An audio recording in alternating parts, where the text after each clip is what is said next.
Assalamualaikum warahmatullahi wabarakatuh. Perkenalkan, nama saya Lukman Hakim. Saya membuat video ini bukan untuk komersialisasi ya. Saya membuat video ini untuk menjelaskan tentang materi saya kemarin yang telah saya berikan ke teman-teman mahasiswa, terutama mengenai mata kuliah alternatif manajemen kita, dan perlu saya aturkan ke teman-teman juga bahwa sulit memang sebenarnya membuat video semacam ini, meski ini adalah tantangan bagi saya sebagai pengajar yang notabene lebih gampang menjelaskan secara tatap muka, tapi karena tuntutan itulah saya mencoba untuk memberanikan diri dan juga mencoba menata mental saya untuk menjelaskan dan membagikan via sosmed, karena teman-teman mahasiswa banyak yang meminta saya untuk mengupload di YouTube, karena YouTube itu salah satu media yang unlimited sosmed, sehingga mau nggak mau saya harus mencoba menjelaskan tentang hal tersebut melalui media yang saya bawakan hari ini. Nah, untuk perkuliahan ini, karena memang saya akan mencoba untuk menjelaskan pertemuan-pertemuan yang berikutnya yang telah ada dan akan ada, maka saya akan membuat video ini secara singkat mengenai pokok materinya seperti apa, dan nanti kita percepat di slide-nya supaya mahasiswa juga nggak jenuh melihat video ini. Masa melihat video ini dengan materi dan muka saya yang jelek jadi jenuh kan gimana gitu. Kita langsung ke pokok inti masalahnya ya, kita ke materi dan akan saya coba jelaskan. Dan mohon maaf sebelumnya jika saya nggak profesional begini, karena sulit untuk tatap muka dan enggak, karena memang lebih mudah tatap muka, saya bisa berinteraksi dan saya nggak grogi. Kalau di depan kamera kayak gini, ini saya grogi. Jadi saya akan mencoba untuk menjelaskan tentang pokok permasalahannya, bukan pokok permasalahannya, tapi mohon maaf bila tadi saya kelibetan, karena memang baru pertama kali saya buat video ini. Nah, video yang saya upload di sosmed ya tentunya. Saya ulangi sekali lagi, mohon maaf yang sebesar-besarnya buat teman-teman mahasiswa bila ada banyak kesalahan dalam pembuatan atau proses pembuatan video penjelasan ini. Kita langsung ke inti materi ya, tentang alternatif penyelesaian sengketa. Ini alternatif penyelesaian sengketa itu sering disebut dengan ADR. Banyak ahli mengatakan bahwa alternatif penyelesaian sengketa itu bagi jalan pintas, jalan bagi seorang yang berperkara atau pihak yang memiliki masalah bersengketa atau mungkin berbeda pendapat untuk mencerahkan masalah secara cepat. Jadi bisa dibilang atau bisa disingkat bahwa APS ini adalah jalan pintas untuk menyelesaikan masalah atau jalan pintas untuk menyelesaikan perkara dari pihak satu ke pihak yang lain, atau A dan B, atau bisa dengan pihak antara seseorang dengan perusahaan atau perseroan atau dengan lembaga negara. Bisa dimengerti ya seperti itu ada di slide 2 dan sebagainya. Untuk pengetahuan dan ruang lingkupnya nanti kita akan ngobrol soal perkara perdata dan perkara pidana, cuman kita lebih khususkan ke perkara perdata karena perkara pidana itu beberapa yang bisa dianulir atau ditangani menggunakan alternatif mediasi atau alternatif yang lain, alternatif penyelesaian sengketa. Kita ke materi yang pertama mengenai ruang lingkup sengketa perdata. Jadi sengketa perdata itu semua bisa nggak sih dilakukan melalui alternatif penyelesaian sengketa? Bisa kalau perdata. Tapi kalau pidana nggak bisa.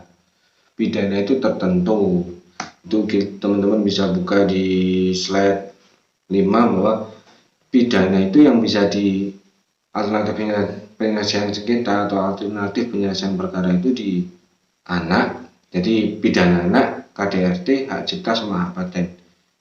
Nah, itu adalah perbuatan-perbuatan yang bisa dilakukan upaya atau alternatif penyelesaian sengketa dalam urusan pidana. Tapi kalau perdata banyak ini yang harus diselesaikan, yang bisa dilakukan melalui alternatif penyelesaian sengketa. Di slide 4 itu perkara perdata adalah perkara yang mengenai perselisihan hubungan antara perseorangan itu secara pengertian, tapi yang bisa kita atau selesaikan dalam sengketa perdata secara alternatif itu melalui beberapa hal. Nah, beberapa hal di sini sudah diatur dalam ketentuan Undang-Undang Nomor 30 Tahun 1999 tentang arbitrase dan alternatif penyelesaian sengketa. Sudah lama memang ada aturan seperti ini.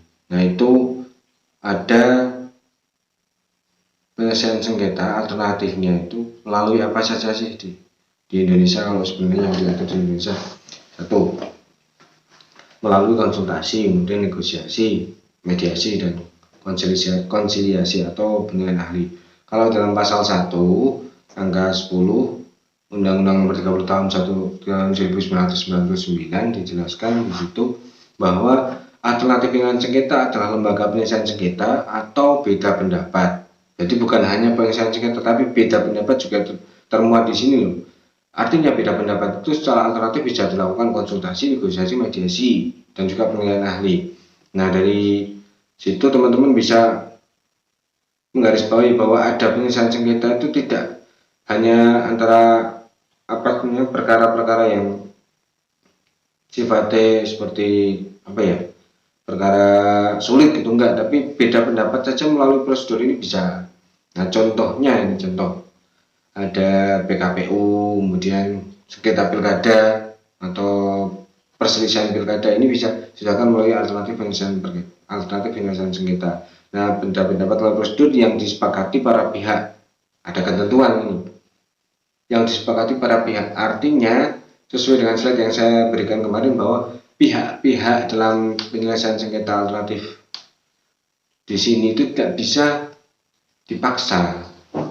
Jadi dalam alternatif penyelesaian sengketa ini nggak bisa dipaksa, teman-teman. Orang memaksa untuk melaksanakan alternatif penyelesaian sengketa itu nggak bisa. Jadi penyelesaian sengketa itu dilakukan secara sukarela, perlu digarisbawahi itu, dengan cara konsultasi, negosiasi, mediasi, konsiliasi, dan atau penilaian ahli. Nah, di situ di slide saya juga telah saya jelaskan mengenai konsultasi itu seperti apa, bisa teman-teman buka, tapi sembari dibuka saya coba jelaskan di sini bahwa konsultasi itu bisa orang satu, biasanya lebih sempit ke satu orang bertemu dengan konsultan. Jadi satu orang ketemu dengan konsultan untuk dijelaskan, kemudian nanti dari hasil yang telah dijelaskan konsultan tadi, atau contohnya gini aja, ada klien orang yang datang ke kantor saya, misalnya kantor hukum Jalur Asosiasi. Kemudian setelah dapat dia ngobrol, kemudian dia dapat case dari kita, dapat clue dari kita berikan, ini loh Bu cara penyelesaian, ini loh Pak cara penyelesaiannya. Nah, itu dinamakan konsultasi. Dari konsultasi itu selesai. Nah, ini dinamakan alternatif penyelesaian sengketa. Kemudian ada negosiasi. Kalau negosiasi itu kan lebih condong ke dua belah pihak. Jadi antara pihak satu dengan pihak dua itu bersengketa, nanti selesai dinegosiasi antar dua pihak. Jadi beda ya, konsultasi itu cuma satu pihak yang berkonsultan dengan konsultan, tapi kalau negosiasi itu antara dua pihak yang bersengketa secara langsung. Nah, ini yang ketiga ada mediasi. Mediasi ini ada penengahnya. Jadi tidak hanya pihak A dan pihak B, tapi masih ada pihak C yang menjadi penengah di situ untuk menyelesaikan perkaranya. Kemudian yang terakhir ada penilaian ahli. Jadi berdasarkan penilaian ahli atau dimintakan ke penilaian ahli, perkara itu selesai. Nah, itu bisa dibaca teman-teman lebih jauh, lebih lanjut. Nah, terus kenapa sih kita harus menggunakan APS di Indonesia? Nah, ini alasan kenapa APS itu diadakan itu karena ada tuntutan bisnis, waktu, efisiensi, dan efektivitas. Kalau selesai di mediasi dan selesai di konsiliasi atau negosiasi, maka cepat dan ada solusi yang berupa win-win solution gitu aja misalkan. Kemudian karena kenapa harus ada APS itu, selain tuntutan bisnis, waktu, biaya mahal, prosedur yang ketat, lawyer oriented ya pengacara yang mencari uang gitu. Kemudian ada ungkapan juga mengenai pengadilan di sini, pengadilan yang citranya ya mohon maaf ini citranya itu kalau orang-orang masyarakat ke pengadilan itu wah biaya mahal, kemudian nanti prosesnya lama, kemudian kurangnya kemampuan hakim, hubungan putus memicu konflik baru. Jadi kalau orang sampai ke persidangan kemudian sidang itu sampai lama gitu, taruhlah lamanya itu setengah tahun atau sampai 1 tahun, maka konflik antara dua belah pihak ini nggak tambah selesai malah tambah runyam. Nah, makanya itu adalah beberapa alasan mengenai kenapa harus ada APS. Yang macam-macam sengketa di sini yang condong ke APS ini ada beberapa ketentuan ya. Nah, di situ di slide nomor 10 sudah saya jelaskan bahwa pada dasarnya sengketa itu bisa digolongkan menjadi dua, antara perdata dan pidana, meski lebih condong ke perdata. Tapi pidana juga tidak memungkinkan atau tidak menutup kemungkinan untuk diadakan APS juga di perkara pidana. Dalam praktik hukum, sengketa itu bisa diperjelas bagi dalam beberapa klasifikasi di antaranya kalau kita ngomong soal keperdataan ya, yang biasa diselesaikan secara cepat gitu. Itu ada sengketa informasi publik, sengketa konsumen, sengketa hubungan industrial. Contohnya seperti itu. Nah, ini ada di slide 12 itu mengenai metode penyelesaian sengketa secara perdata atau litigasi. Nah, itu sekian alur, banyaknya alur itu dari teman-teman bisa baca bahwa berapa sih waktunya. Rata-rata kalau orang sidang itu antara berbulan-bulan ya, 3 bulan, setengah bulan. Kalau perkara perdata seperti tanah, mohon prestasi dan sebagainya itu bisa setengah tahun. Ya, dari observasi sampai dengan proses selesai atau proses eksekusi. Lama kan seperti itu. Belum kalau ada banding. Kalau ada banding lama lagi, kalau ada kasasi bisa bertahun-tahun. Nah, itu untuk ritmenya seperti itu, alurnya seperti itu, maka lama. Dan kenapa alasannya itu harus ada APS ya, salah satunya seperti itu. Untuk hari ini kurang lebihnya saya mohon maaf, nanti teman-teman bisa baca di deskripsi untuk ketentuan tambahannya, atau teman-teman bisa ditanyakan di dalam grup itu ya. Terima kasih dari saya. Wassalamualaikum warahmatullahi wabarakatuh.